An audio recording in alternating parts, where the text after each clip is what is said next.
Okay, today we're looking at the integrals involving inverse trig functions. Our learning intention is to gain the knowledge in integrating equations resulting in inverse trig functions. So we need to be able to recall and apply these formulas. Now, these formulas are on our formula sheet. Well, only two of them are, so sine and tan. So on page 3 of formula sheet,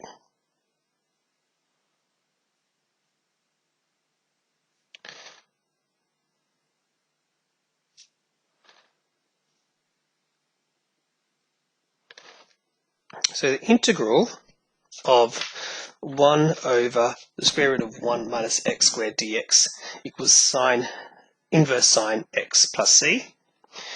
And the negative version is equal to inverse cos x plus c.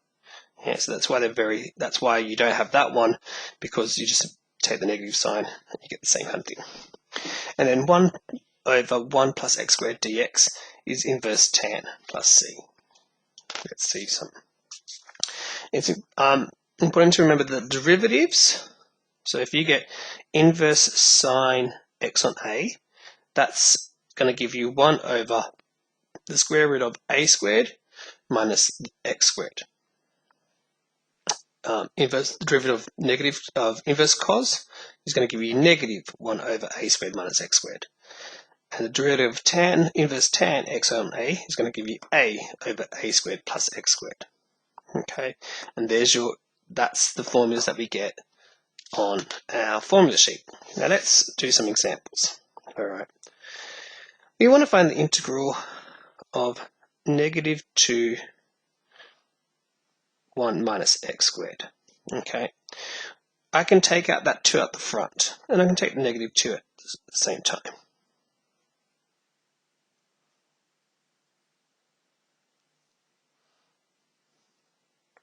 Okay, now all of a sudden I have this. Yep, they're the same. So the solution would be negative 2.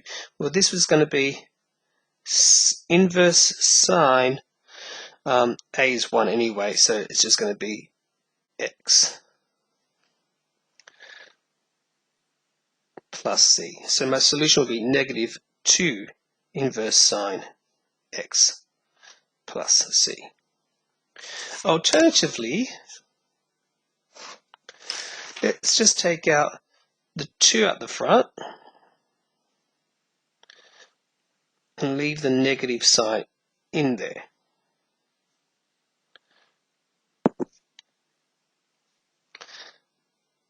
Well, that is inverse cos. Yeah, so we have two solutions. It could be that or negative 2 sine inverse sine. Okay, let's find the integral of 5 on 4 plus x squared dx. Okay, once again I can take out the 5.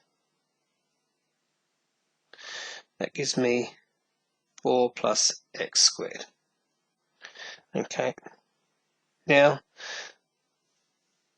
that's very similar to 1 over 1 plus x squared, which is going to give me, this formula.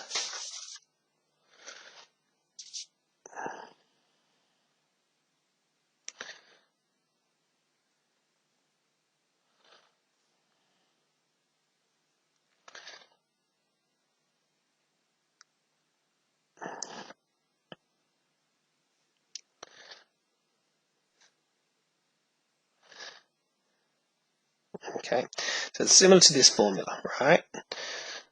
So in this situation, a squared is 4. So a has to be 2. Okay. The function So f of x all squared is x squared. So f of x is just x. Yeah, and the derivative of that is 1. Yeah, so I've got that. So the derivative of the integral of this, right, is going to be 1 over a, and a we found out to be 2, of inverse tan the function. So that should be, yeah, the function, which is x over a, which was we said was 2, plus c. Tidying this up, we get 5 on 2 inverse tan x on 2 plus c. Okay. Same kind of thing. So we want to have the integral of 25 minus 4t squared, taking out that 2 factor, and it's going to be dt. Okay, so that's, we're using here, it's going to be inverse sine. So a in this situation is, or a squared is 25, so a equals 5. F of x squared equals 4t squared. F of x is the square root, so is 2t.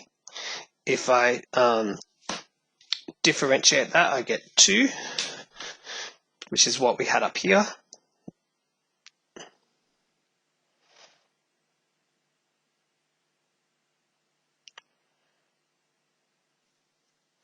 So in this situation, I didn't have to take out that 2, I could have left it inside, because I have it in the format of the derivative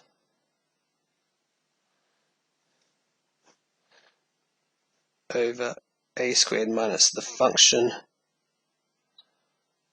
all squared, and that's going to give me inverse sine of the function over a plus c. So the solution to this is going to be inverse sine. The function is 2t, a is 5, plus c. Let's do one more example. Alright. So we got a negative, so it looks like it's going to be a cos.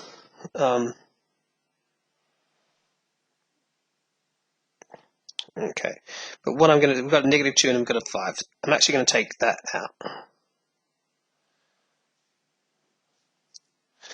Yeah, to leave me 1 over 25 minus 9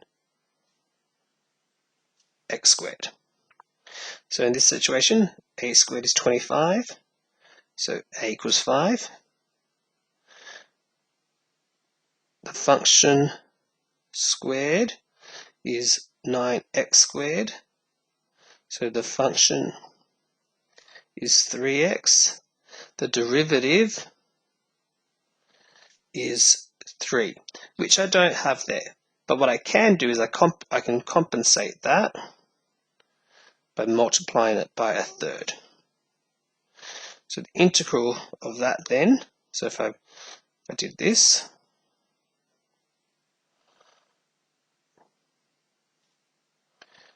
yeah, that's going to give me negative 2 on 15. This is going to be inverse sine. The function, so it's 3x over a plus c. And there's your solution.